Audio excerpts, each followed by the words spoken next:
Edward Hawthorne slammed open the bedroom door, the hinge crashing against the wall like punishment in physical form. He stood frozen breath, ragged eyes sharp as knives locked on the woman lying in the center of the bed he had always considered untouchable.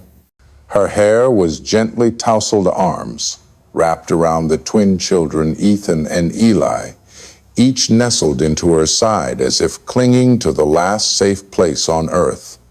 Maya Williams looked up. Her gaze did not flinch, did not plead. It carried only surprise and a strange calm so heavy it choked the air. Outside rain beat against the glass, soaking Edward's coat, but he did not feel cold. Rage had numbed both skin and reason. He did not want reasons. He did not need to hear explanations. When his hand came down, the sound cut through the room like stone splitting. Maya froze. She did not cry out, did not scream. She looked at him for a long time, her hand touching her cheek, not from pain, but as if to confirm a truth too brutal to believe. Edward growled, voice hoarse, ordering her out of the house immediately. She did not argue. She did not beg. Maya simply turned to the sleeping children, their faces finally free of the nightmares that had haunted them for months. She leaned down, kissed each forehead, then rose, picked up her shoes, and walked past Edward like a quiet breeze through a burning room. No turning back, no words. Downstairs, Mrs. Keller paused when she saw Maya descending. The redness on Maya's cheek said more than any words ever could. But Maya offered no explanation. She walked straight to the door. The rain had softened. No one followed. The iron gate closed behind her like a seal on something forever lost. Upstairs, Edward stood motionless. The hand that struck her still burned not from force, but from consequence. He looked back at the bed where the children continued to sleep peacefully, not startled, not crying, not restless, not because of medication, not from exhaustion, but from a real sleep, the first in months. Maya had done what no one else could. 14 nannies, 3 psychologists, 4 doctors, 5 intervention programs. All had failed. Only Maya, with no fancy degrees, no elite training, had succeeded. No complex strategy. She simply stayed. She listened. And she accepted those children with a patience that reached the edge of human capacity. Edward sat down at the edge of the bed. Shame spread through his chest like black ink, bleeding into clear water. A folded piece of paper lay neatly on the nightstand. He opened it. The handwriting was soft but steady. If you cannot stay for the children, at least do not drive away the ones who can. No signature. None needed. He read it once, then again. Not because he did not understand, but because he could not bring himself to accept it. The mirror across the room reflected a man thinned by control and loss, a man who believed everything could be bought with money and managed by order. But no one commands trust, and peace cannot be purchased. Mrs. Keller appeared in the hallway, her voice barely a whisper. Sir, she did not touch anything. She only brought them up when Eli had a nosebleed. He did not respond, his throat clenched. Maya had been there for the children, not for him, and he, blinded by a stubborn fear, had driven her away. For the first time in months, the house was silent. Not the silence of mourning or sorrow, but the hollow stillness that follows when the only one who knew how to bring peace has walked out. No slammed doors, no accusations, just an emptiness so large nothing could fill it. Edward bowed his head. He did not lose Maya because she was weak. He lost her because he was too weak to believe. And now this house, built like a fortress to keep the world out, had swallowed the last fragile hope of children who no longer had a mother. and he knew if he did not change, the next time Maya walked away would be the last. If he was even given the chance for her to turn back. Maya stepped through the iron gate, the creak of its hinge pressing out like a strangled farewell. The drizzle clung to her hair like threads of cold silk, but she did not shiver. Her dark, coarse coat offered no protection from the rain, but it was the only shield she had. Her hand remained on the red mark on her cheek, not to check the wound, but to remind herself that this pain was not of the flesh. It came from rejection. From the eyes of a man who once stood as a symbol of control, now twisted in anger and pride so large it swallowed truth. She did not cry, did not collapse, did not call anyone. She simply walked down the stone path she once thought led to a castle. Now it was the exit from a prison polished with silk and roses.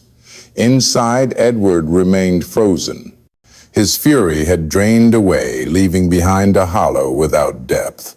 He looked around, searching for anything left to hold onto, but nothing could mask the truth. The woman he had just cast out was not a servant nor a trespasser. She was the only one who had ever dared step into the storm of those children without fear. The only one who never asked about her salary, but asked about their sleeping hours. The first who did not ask for rules, but rewrote them through kindness. He walked down the hallway past paintings that had once cost more than most lives, past floors that used to echo with the clack of leather shoes and power. Today his steps made no sound. The house felt enormous, not because of its architecture, but because the only heartbeat it had ever known had just left it. Downstairs, Mrs. Keller stood silently by the staircase, as if waiting for him to say something reasonable. He had nothing, only his gaze fixed on the doorway where the water from Maya's heels had not yet dried. Upstairs, the children were still asleep. Edward stepped into the room, left the light off. In the dark, everything was clearer. Ethan's face was calm, no furrow in his brow. Eli had tilted slightly, arms wrapped around his stuffed bare thumb resting near his lips. No tears, no whimpering, no restless kicking like all the nights before. No fear lurking under the bed or behind the curtains. Only sleep, the kind they had never fully known since their mother passed. Edward did not move closer. He stood there, watching the scene like a silent verdict. He remembered every appointment with doctors, the cameras he had installed, the thick reports filled with treatment suggestions, all useless. But Maya, the woman he had just struck, had banished their nightmares, not with techniques, but with presence. He looked into the mirror and saw not a successful man, but a failed father. Not because he lacked money, but because he never learned how to trust. The note was still on the desk. A single sentence that struck straight through the chest. If you cannot stay for the children, at least do not push away the ones who can. Not a plea, not a rebuke, just truth. Simple and undeniable. And now the very person who wrote that truth had been pushed out without a second thought over a suspicion he never bothered to question. He turned and walked out of the room, headed to the kitchen. There was no clatter of dishes, no humming from Maya's morning rituals, no little voices asking if there would be warm muffins, only emptiness. And a regret that had arrived too late. Across town, Maya sat on a bench waiting for the bus. A cup of coffee from a vending machine warmed her hands just enough to keep them from trembling. She had not shed a single tear, not because it didn't hurt, but because she was used to pain. She had been kicked out of a foster home at 11, lost a child to illness, rejected from nanny jobs for being too gentle with troubled kids. But none of that had ever hollowed her like this. It wasn't the slap. It was that she thought she had finally found a place to stay. She thought this time would be different. A woman sat beside her, handed her a tissue. No words. Maya nodded in thanks. She looked up at the sky, the clouds beginning to part, a few weak rays of light breaking through. Her heart was still trapped in that house. In the upstairs room where two children had, for the first time, called her family in their sleep, the bus arrived. She stood. A ticket to Savannah rested in her coat pocket, but her feet would not lift. She sat down again. For the first time in years, Maya did not know where to go, because she did not want to go. Because the only place she wanted to return to was the one that had just cast her out. At the same moment, Edward stood in his study. The glass of scotch in front of him remained untouched. The old family photo from before the funeral still sat on the desk. He did not look at it. He looked at the small piece of paper with the single sentence. And he knew if there was any dignity left in him as a father, he had to begin again. Not to redeem himself, but because his children deserved someone who would stay. And this time, if fortune allowed, he prayed that the one person who had stayed long enough to understand them might still be willing to hear him say sorry before it was too late. Edward drove through the gray mist that wrapped around the outskirts like a curtain refusing to lift. His hands gripped the steering wheel tight enough to drain the color from his knuckles. On the passenger seat sat a thin envelope, its edges worn from being held too long. Inside was the only letter Maya ever left behind. No name, no address, only a faint postal mark in the top corner. Georgia. Just that. But it was enough. Enough to guide a journey he should have begun long ago. Not to redeem himself, but because now he finally understood some losses do not come when people leave. They come when you let them go and never try to bring them back. The car stopped in front of a modest community center, the name Foundation House still barely legible on a faded sign. Edward did not go in right away. Through the glass, he saw Maya sitting in the middle of a group of teenagers. She was not standing above them like someone trying to teach. She was crouched low close to the floor beside a girl with purple hair smearing color across cheap paper with a frayed brush. Maya said nothing. She simply listened, and sometimes gently nodded, a small motion like a thread bridging broken pieces together. No speeches, no roles, just presence. That was how she healed. When Edward stepped inside, his footsteps echoed on the linoleum floor like a sound that did not belong. The room, once filled with chatter, quieted. No one gasped. No one whispered. But the air pulled back, like waiting for something to fall apart. Maya looked up. Her eyes met his. There was no surprise, no avoidance, only a slight shift in how she sat. She stood steady as ever. A young girl stepped in front of her, a silent shield, instinctive and fierce. Maya placed her hand gently on the girl's shoulder and said softly, "It is all right." Then she turned to face Edward. He had brought no flowers, no rehearsed explanations, just the only thing that mattered, the truth. They sat outside on an old wooden bench, the same one she had used days earlier. The wind moved through the trees, the leaves brushing against each other like a familiar refrain. Edward sat with his hands clasped, eyes straight ahead. He did not ask if she was well. She did not ask if he regretted. The silence between them was the clearest testimony. When he spoke, his voice was low and cracked, but steady. He admitted everything. The slap, the doubt, the outburst, the pride that drove him to push away the only person holding things together. Maya listened. She did not interrupt. She did not retreat.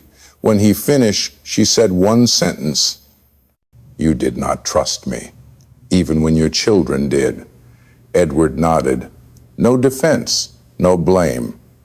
Maya looked at him longer than he expected. She did not say forgiveness, but she did not say the end either.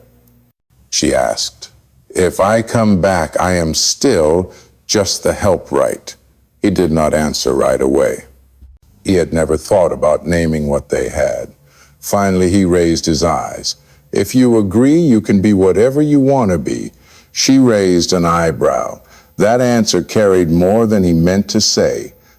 She would not return to a house where she had to tiptoe around her place. Not again. She laid down conditions. No cameras in the children's room, no phones during dinner, a new set of house rules written together. And one last thing. If you ever lay a hand again on someone who does not deserve it, I will leave. And I will not come back. Edward looked her in the eye as he nodded. This time not out of guilt, but because he understood. Violence does not begin with a fist. It begins when someone believes they have the right, and from that right they lose what matters most: trust. The next morning, Maya returned. No notice, no ceremony.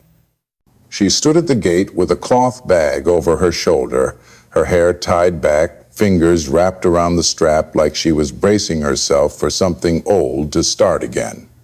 But this time, not as a stranger. Harold answered the gate. His surprise could not hide the quiet respect in his face. He gave a small nod. "Good morning, Miss Williams." She nodded. "Thank you." And stepped through the gate, like stepping into a part of her life she had almost let go. From the stairs above, the sound of small feet running echoed through the house. Before she could look up, Eli had flung himself into her arms, yelling loud, "She is back." Ethan followed slower, holding his sketchbook. Maya knelt to embrace them both. Ethan opened his book.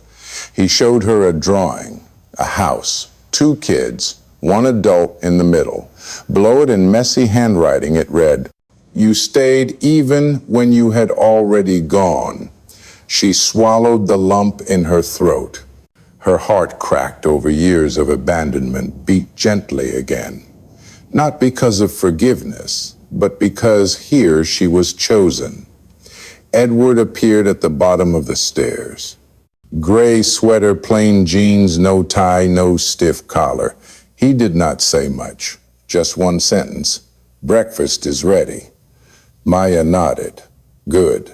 We need time to rewrite the rules." In the kitchen, they sat around the table. No staff, no phones, just eggs toast and fresh orange juice. Maya opened her notebook and handed the pen to Ethan. "You start." He raised his hand. "Can we play music while taking showers?" Maya nodded. "Makes sense," Eli added. "No broccoli unless it is in disguise." Edward laughed. "That one needs clarification." Maya tilted her head. "Your turn. What rule?" Edward looked at the boys, then at her. This time he wrote, "Always make space for forgiveness even when it is hard." When all the rules were done, Maya taped the paper to the fridge with 2 magnets shaped like suns. And for the first time in a long time, laughter filled the cold kitchen of the Hawthorne house. Not forced, not pretend, just real. Because now, despite their flaws, they had all agreed to begin again. No one was perfect. But as long as they stayed, they would learn to repair together. Not with theory, but with small, repeated acts. Like Maya once wrote, "You do not have to stay forever. Just long enough to not be forgotten." And this time, no one planned to leave. Laughter echoed from the kitchen, not the kind forced to fill silence, but something honest, full, ringing, like the return of something long gone. Ethan drew another sun beside the rules. Eli colored the borders with a burst of orange, while Edward rewrote each line in neat, careful handwriting, as if every word was a promise sealed. Maya watched them not just with her eyes, but with something deeper. She was not looking for perfection, only for genuine effort. And this time, the kitchen was no longer a room for service. It was the beginning of a family relearning how to speak through the simplest act, listening. The sheet of rules on the fridge was not a list from adults to children, but a shared agreement among people learning to live together. There were silly lines like knock before entering a room or no yelling after 7. There were gentle things like hugs must be asked for. And there were deeper truths like learn to admit fault without defending yourself. Maya added a final line with blue ink. No one gets left alone when they need someone beside them. No one erased it. No one questioned it. It stayed like a quiet vow. That evening, for the first time since Rebecca passed, Edward ate dinner with his children without his phone. No messages, no emails, no calls. Just a simple pasta dish, forks against plates, and awkward questions he had never learned to ask. What made you laugh today? What song do you like most? Did anything make you sad? Simple words, but for 2 children raised in silence, they were the language of care. Ethan looked up from his plate straight at Edward. Are you learning how to be a good person? Edward did not look away. I am learning how to be a real father, and you are helping me. Maya heard those words and something stirred inside, not just emotion, but the knowledge that this was the first time Edward had spoken with truth. No performance, no defense, just something bare and necessary. After dinner, Maya sat in the library with the children reading books long forgotten on dusty shelves. Eli loved stories where animals were the heroes. Ethan preferred books with maps and diagrams. She let each pick a favorite. She did not teach, did not instruct. She just sat close. A hand on the hair when sleep crept in, a whisper when the final page turned. The room needed no bright lights. Just a warm yellow lamp and her presence steady and whole. That was how she stitched torn memories back together, not with miracles, but with rhythm. When the children had fallen asleep, Maya stepped into the hallway. Edward stood leaning against the doorframe. He said nothing. His eyes followed every motion, not out of suspicion, but with a new kind of attention. She walked closer, stopping at a respectful distance. I did not come back to be a nanny. Edward nodded. You do not need to explain. He understood. No one called her staff anymore. No one handed her authority like a favor. She was present as an equal, with a voice, with the right to write the rules with them. And because of that, she stayed. The next day, the 3 of them gathered to prepare the second version of the house rules. This time, they made teams. Ethan and Eli handled the drawings. Maya explained the meaning. Edward rewrote everything in large letters. Each principle was debated like a serious topic. Do not hide feelings. Do not use silence as punishment. Learn to apologize without using the word but. Learn to accept a no without feeling hurt. The rules were not written to punish mistakes, but to remind everyone of what is right.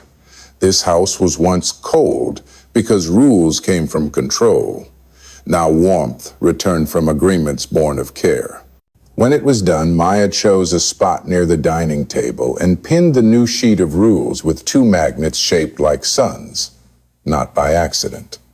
Because for the first time, sunlight entered this house, not through glass walls, but through small acts built on trust. Ethan asked, what if someone breaks the rule? Maya knelt. Then we sit down, listen, and begin again. Eli nodded, so no one gets punished. She stroked his head. We do not need punishment. We need understanding.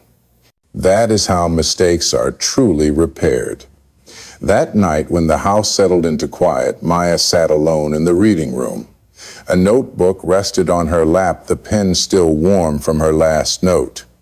She was not making a plan, not writing a journal. She was drawing the layout of the house, but not the bedrooms or offices. She marked places that had been connected: the kitchen, the stairs, the bench by the library, the fridge door, the living room where she had once been misunderstood.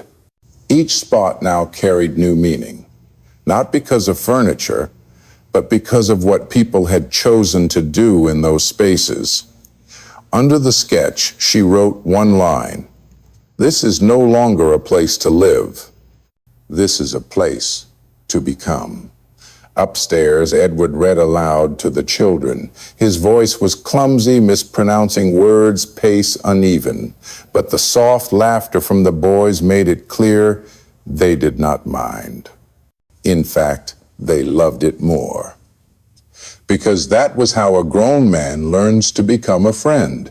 And Maya, listening from downstairs, knew this night and many nights to come would no longer be defined by silence or fear, but by stories, by steady breathing, and by bursts of laughter warming the walls. Not everyone knows how to love right, but everyone can learn. And when the rules are written from the heart, even the impossible can begin again, with kindness and the will to never give up. The summons arrived early in the morning, just as Ethan and Eli were finishing breakfast and fighting over the last splash of milk in the cereal box. Edward held the envelope in his hand, already knowing what it meant without opening it. The Hollingsworth family had made their move their final play to reclaim custody of the children. No more whispers behind backs, no more half-hearted threats over the phone. This time they were going through the court. Not because they cared, but because they could not stand the idea of those children growing up in a home no longer shaped by their control. Maya stood beside him, eyes calmly fixed on Edward's face. No panic, no confusion, only a quiet steadiness forged from too many trials. Edward gripped the envelope, then laid it on the table without a word. He knew this was no longer personal.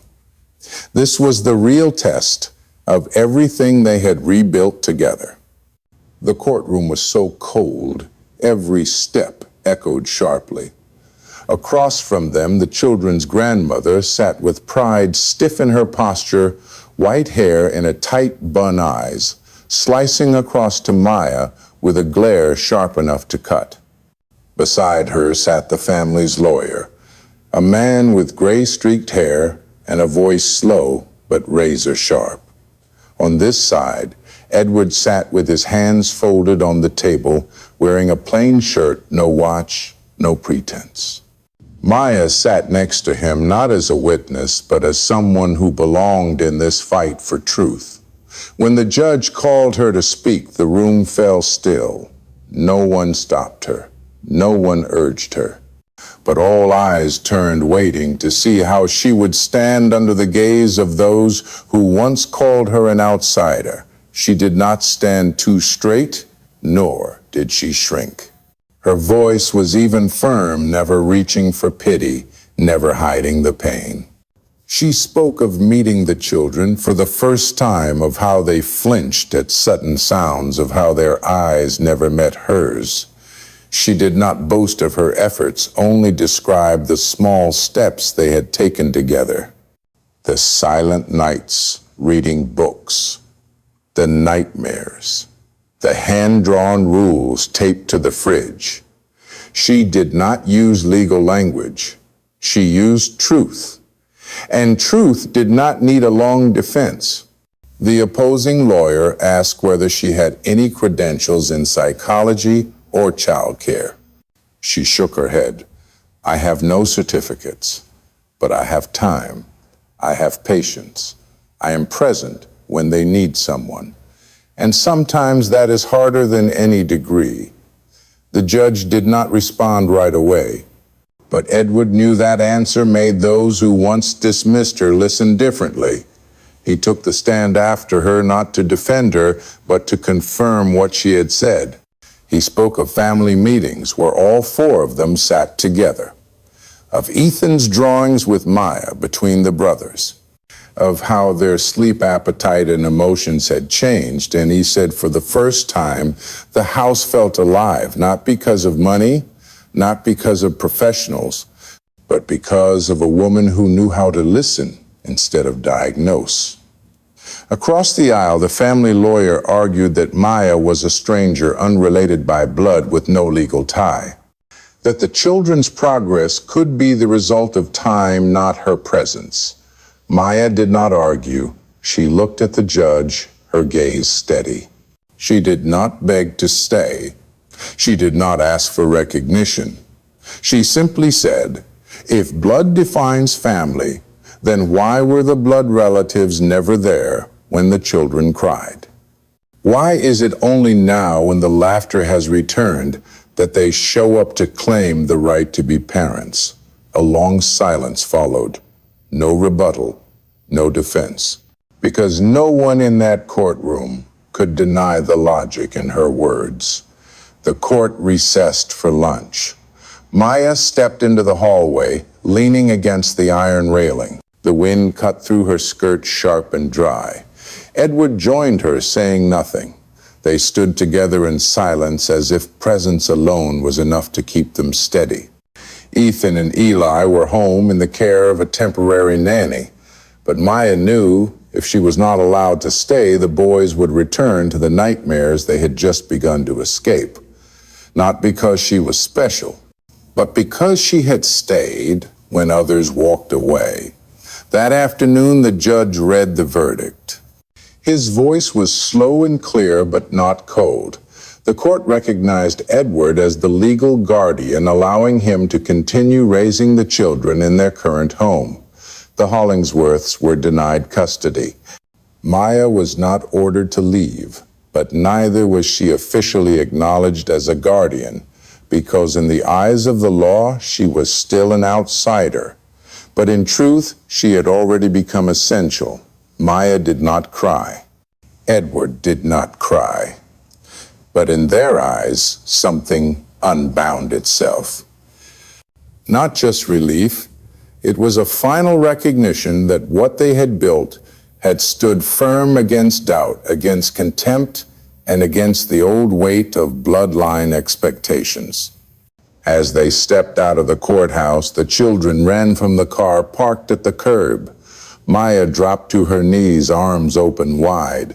Ethan reached her first, Eli just behind, both speaking over each other in panic. You are not going anywhere right. Maya held them tight. Number, I am staying, like I promised. Edward watched them, then looked up. The sky was still heavy with clouds, but one patch had split open, letting a soft light fall across their shoulders. No one said a word. But they all knew a new chapter had begun, not because a powerful family approved, but because the heart had spoken. And in the end, when names and titles are stripped away, that is the only truth that remains. On their first day back at school, Ethan and Eli walked through the gates like nothing had ever fallen apart. Dressed in neatly pressed uniforms with carefully packed backpacks, they held hands, moving forward with a quiet confidence. No one had to remind them to smile. No one needed to push them to wave goodbye. They had learned how to be present. And in Maya's eyes, watching them through the car window, there was something deeper than pride. It was peace. Not because they were exceptional, but because fear no longer held them back. Edward stayed in the parked car beside Maya, neither of them in a rush to leave. The silence didn't stretch awkwardly. He eventually turned to her, voice low enough not to disturb the morning calm. Do you want to go back to your work at the community center? Maya shook her head. Not because she had lost her desire to help others, but because right now this home had become its own kind of community, one that needed tending every single day. Edward asked no more. He nodded, started the car, and drove them back to the place that now ran on a different rhythm. Not forced, not strained, just quietly understood through the days they had survived together. Over the next weeks, a new kind of life took shape. There were no celebrations, no banners, no plaques. But each small act carried the weight of something restored. Ethan started clearing the table after meals without being told. Eli shared toys without being coaxed. Maya kept journaling in short lines, noting down quiet moments no one else might notice, like the first time Edward tried to braid Eli's hair and tangled half of it, or when he sent a message with only 3 words. Thank you today. In a world that often rushes past such moments, these details might seem trivial. But in a house once filled with silence and anger, they marked a real kind of healing. One evening, while reorganizing the shelves, Maya stumbled upon a box that had once belonged to Rebecca. It wasn't something she had searched for. The box sat quietly behind old books, tied with a faded blue ribbon and layered with dust. She sat down and untied it gently, not from curiosity, but out of respect. Inside were old journals, a few photographs, and one letter that had never been sent. Addressed to Edward, the handwriting was soft and angled, gentle but clear. Maya didn't rush to read. She understood this wasn't a farewell. It was a map to unspoken grief. Rebecca had written of her greatest fear not of dying, but of Edward failing to learn how to love without control. She worried that if she were gone, he would lock his heart and build walls instead of opening doors. She didn't want to be remembered like a shadow. She only hoped that if someone brave enough chose to stay, he wouldn't push them away out of fear. Maya folded the letter, slipped it back into the envelope, returned the box to its place. She didn't say anything that night. But when Edward walked in, her eyes held a softness that hadn't been there before. Not pity, not hesitation, just an understanding born from listening to what was never said aloud. A few days later, Edward asked Maya to dinner. It wasn't fancy. No white tablecloths, no scented candles. Just a small place downtown that served the toasted bread she once complimented in passing. When they sat down, the air between them didn't feel tight like before. They talked like old friends relearning how to walk side by side. He handed her a small box. Inside was a necklace, a single round stone, simple and unflashy. He didn't say it was a thank you gift, didn't call it anything at all. He just said it reminded him of her. Not loud, but impossible to look away from once you really saw it. Maya didn't laugh or cry. She simply nodded. In her world, simplicity carried its own weight. On the ride home, they didn't need music. The sounds of the night city filled the space between them.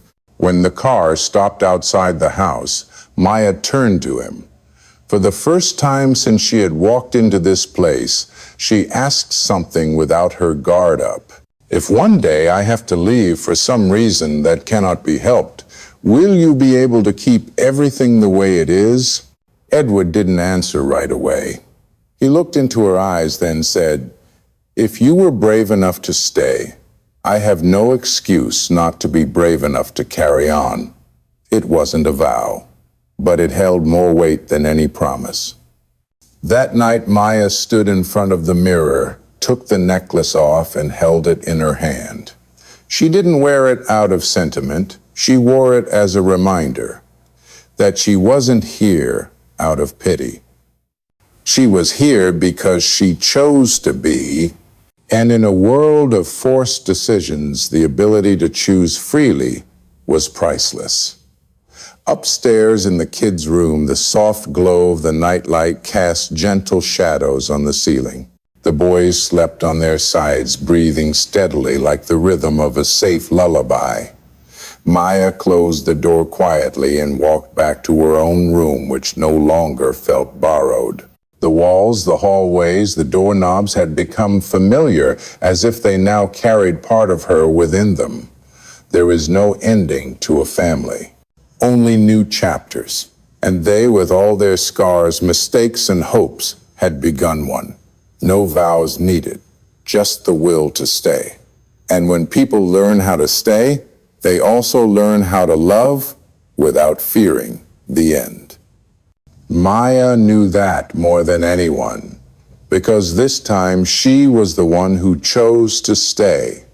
Life moved on in a quiet rhythm that Maya never dared to dream of. Mornings filled with sunlight pouring through the kitchen window, the smell of coffee blending with the scratch of Edward's pen as he wrote in his notebook. Ethan had started drawing pictures with all four of them, no longer needing to label names, just a simple note at the bottom: family. Eli practiced tying her doll's hair, but would switch to brushing Maya's when she got bored, her little hands tangling it up completely, but her smile so bright that Maya didn't have the heart to fix it.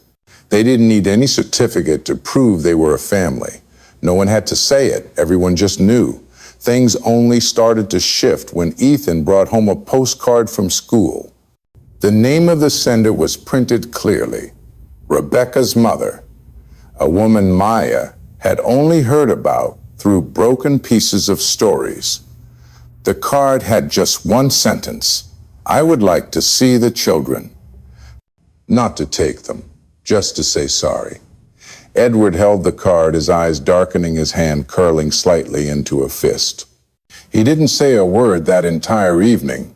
Maya didn't ask, but she knew. The ghosts of the past hadn't completely disappeared. They just lay in wait, ready to test whether what they'd built together could really stand. That weekend, the woman arrived. Gray hair, thin coat, wearier than her age. No lawyer, no dramatics. Just a small box of cookies she had made herself, as if trying to rewind time with gestures too small to undo anything. Ethan and Eli stood behind Maya, gripping the hem of her shirt, eyes wary. Edward opened the door, nodded, but didn't invite her in right away. The air in the living room once she sat down felt like a frozen lake. Still, tense, but expectant. Maya made tea, placed the cup in front of her, then sat beside the children. No one told them to say hello. She just rested her hand on their shoulders, gently but firmly. The old woman spoke first, her voice rough and broken. She didn't come to place blame or to reclaim anything. She came because in the last years of her life, she realized some mistakes can't be washed away with tears, and time doesn't always forgive. But if she didn't say it now, she would never have the chance to find herself again.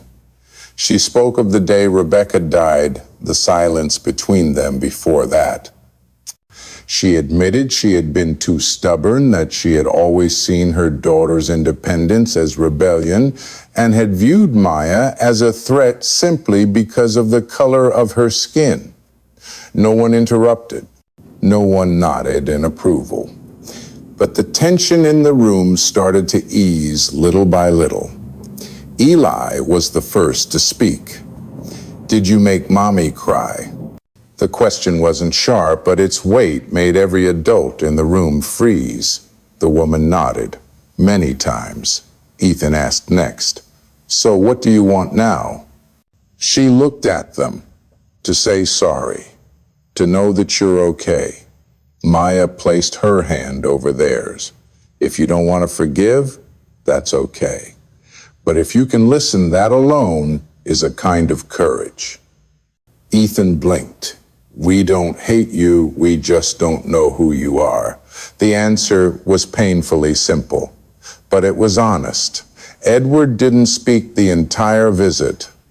Only when the woman was about to leave, he walked over and handed her a drawing. Ethan, had made it the week before. 4 people standing under the sun on a green field. No one left behind. He said, "I don't know if they'll remember you, but they won't be afraid when they hear your name anymore. That's enough." The woman clutched the drawing like it was the last piece of her daughter she had left. She didn't ask to stay in touch. She just said one last thing. "Thank you for doing what I couldn't do for my daughter when she was alive." That night, Maya stood by the children's beds, watching them sleep peacefully, her heart not as light as she thought it would be. Because forgiveness doesn't come from the apology. It comes from learning how to live without letting the pain lead the way. She walked down to the kitchen and found Edward doing the dishes. A simple thing, but from a man who once avoided every little task at home, it was a quiet form of redemption. She picked up a towel to dry. They worked in silence, but this time there was no distance. Edward broke it first. Today, when Rebecca's mom said, "Your name," I saw you flinch. Maya looked up. "Because I'm not used to hearing my real name from someone who once refused to acknowledge me." Edward nodded. "But I hope from now on you never lower your head when you hear it. You are Maya, and that name deserves to be spoken with respect."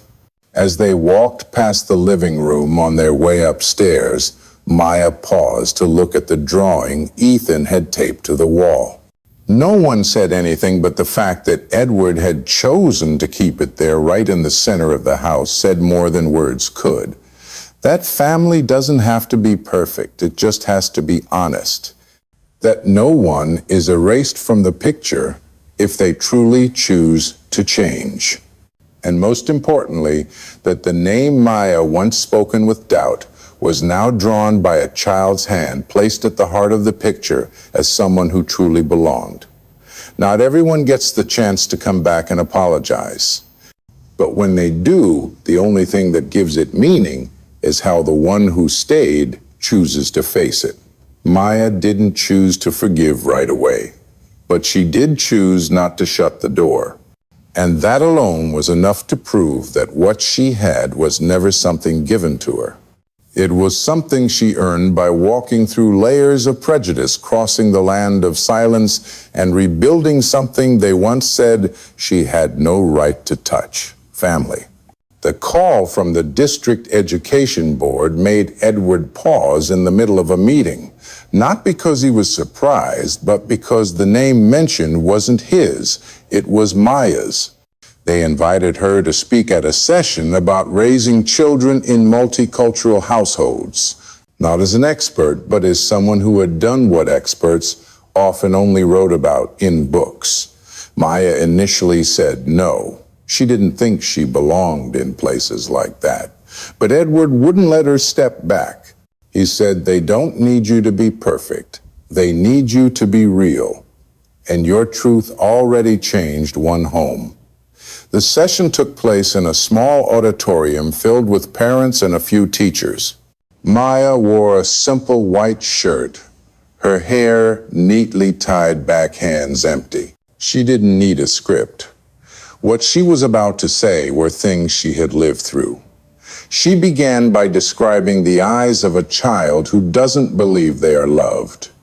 No dramatic words, no long statistics. Just one example. Ethan used to flinch when he heard adults laugh out loud, because laughter in his memory always came after insults. She said sometimes helping a child feel safe doesn't start with words of encouragement, but with consistency.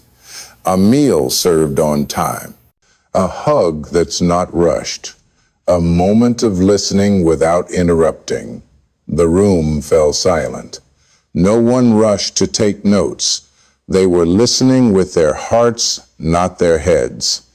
Maya didn't call herself a model parent. She was just someone who had been hurt and chose not to pass it on. She told them about Eli, about the nights the little girl cried out for her mother in her sleep, and the first time she whispered Maya's name instead.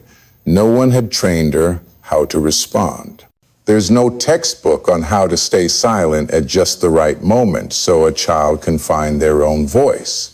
But Maya was there, and she let Eli choose when to trust. When the session ended, an older woman approached Maya and held her hand.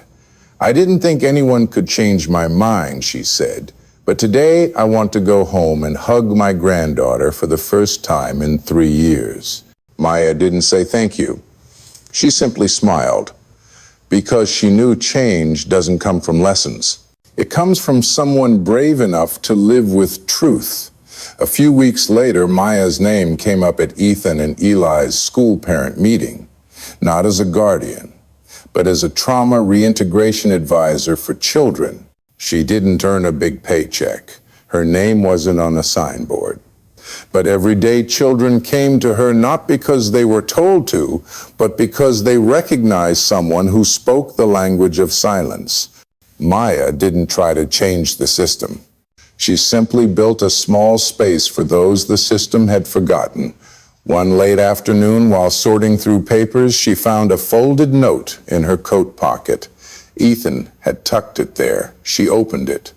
The handwriting was crooked. "If one day you're not here anymore, I'll teach someone else the way you taught me." No name, no date. But Maya knew. That was a child's way of saying thank you in a language no one can teach. She kept the note, didn't press it in a journal, didn't wrap it in plastic. She let it age with time as proof of something that had truly existed. One day, the school held an appreciation ceremony for those who had made a meaningful impact that year. When the host announced Maya's name, she didn't walk up right away. She looked at Edward, at Ethan, and Eli, waving from the crowd. She didn't see a stage. She saw her own heavy past opening a path, not to rise above, but to move closer to those who once believed they'd always be beneath. When she finally walked up, there wasn't thunderous applause, but there were eyes waiting for her. There was warmth in the quiet acceptance. The principal handed her a small plaque, nothing fancy, just a few words engraved. "The one who taught us how to listen without asking." Maya looked down. She met Ethan's eyes. He didn't smile. He simply nodded, as if to say, "See, Mom, you're not on the sidelines anymore." Back home, Maya placed the plaque on a shelf among the little gifts the kids had given her. A rubber band bracelet, a cardboard picture frame, a seashell with her name carved in it with a dull knife. Things no one would consider valuable, but to her, they were a map to a place she never thought she'd reach. Edward walked in, placed his hand gently on her shoulder. He didn't say anything. Maya turned to face him. Her eyes no longer held the fear of being abandoned. They were the eyes of someone who knew she deserved to stay. She didn't need anyone to validate her role. But now that the world had started saying her name with respect, she knew what she'd built wasn't a fluke. That night, Maya opened a new notebook and wrote on the first page, not a journal, but a letter to her younger self 10 years ago. She wrote, "If you're reading this in a temporary room with a heart that just got rejected, believe that one day you'll have a place where people open the door for you without asking who you are. You'll have a space where your name belongs without needing to rewrite it. And when that day comes, you'll be living proof to everyone who was ever cast aside. That a name, if lived with truth, will never be erased from someone's memory. It will be spoken again, not in whispers, but with pride." Maya knew now she was that kind of name. That summer came quietly, without the usual lingering rain. Sunlight poured into the house through thin curtains covering the floor in a glow as gentle as the laughter of a child who had learned how to forgive. Maya sat in the backyard holding a book she had never managed to finish, interrupted too often by Eli calling for her or Ethan needing help with homework. But that morning, no one called. Not out of absence, but because the whole family understood she needed a moment just for herself. And for the first time in years, Maya did not feel guilty about it. The back door opened, and Edward walked out carrying 2 glasses of cold water. No grand gestures, just a soft touch on her shoulder. Then he sat beside her. From his pocket, he took out an envelope and placed it on her knee. Maya looked at him, eyes cautious, not with distrust, but because she was used to facing everything on her own. Edward nodded. "You should open it." She slowly unfolded the envelope and pulled out a formal invitation from a small local university. They were inviting her to teach a special course on cross-cultural communication and psychological support for disadvantaged children. Not as a full-time lecturer, just a trial semester. But what made her heart pause was the name printed at the top. Guest lecturer Maya Brown. Her name spelled correctly, every accent in place. And for the first time it stood on its own, not followed by a note saying Edward's wife or guardian of Ethan and Eli. Maya folded the letter, holding it tightly in her hand. Not because she doubted it, but because she was learning to let herself believe that something good could happen without needing to be earned. Edward did not ask whether she would accept. He knew Maya would think it over in her own way. Not rushed, not for anyone else, but for herself.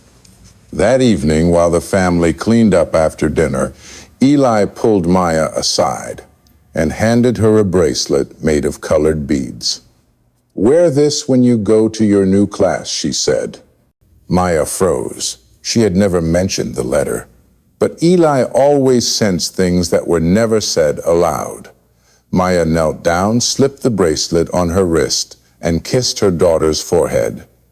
She understood then that the biggest decisions often came not from careful calculation, but from quiet moments like this.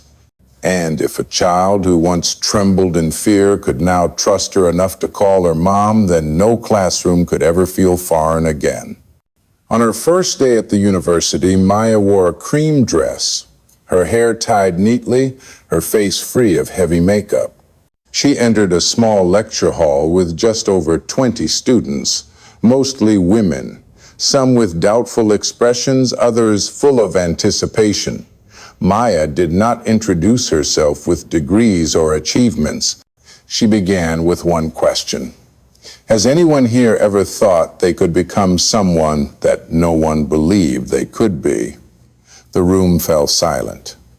A few nodded, and from there Maya told stories that were not found in textbooks. About children who never chose where they were born but had the right to choose how they would live. About women with no fancy diplomas who still knew how to hold on to hope for a child falling apart. She did not teach. She lived through the class, each story and each emotion as real as her own breath. After class, a student approached her and placed a hand on Maya's desk. "You're not like other teachers." Maya smiled. "Because I was not trained like them. But that does not mean I have nothing to offer." The student looked at her and nodded. "I hope one day I will be as brave as you." Maya did not reply with words. She knew that someone who has started to hope for a better self has already walked half the way there. The semester passed quickly. Maya was invited to speak at more places not because she was an inspirational speaker, but because she was living proof of a truth hard to accept. That the system would never have enough seats for everyone, but we could still build a chair for ourselves and take our place. No need to wait for permission. No need for applause. One day after class, while Maya was packing her books, a woman in her 50s walked into the room. She had a strong posture but eyes that held caution. "Are you Maya?" Maya nodded. The woman stepped forward and placed a book on the desk. "This is a book I once wrote about children and trauma, but after hearing your story, I know I need to rewrite it." Maya did not open the book. She simply placed her hand on the cover the way someone touches a story that is not yet finished. That evening, while the family gathered for dinner, Ethan asked, "Mom, when I grow up, will you still be a teacher?" Maya smiled. "If I still have something to say, I will keep teaching." Edward raised an eyebrow. "I think you will always have something to say." Maya glanced at him. "I only say what needs to be said." Edward gave a quiet laugh, his eyes full of gratitude, because he knew that without Maya, this house would always just be four walls filled with old memories.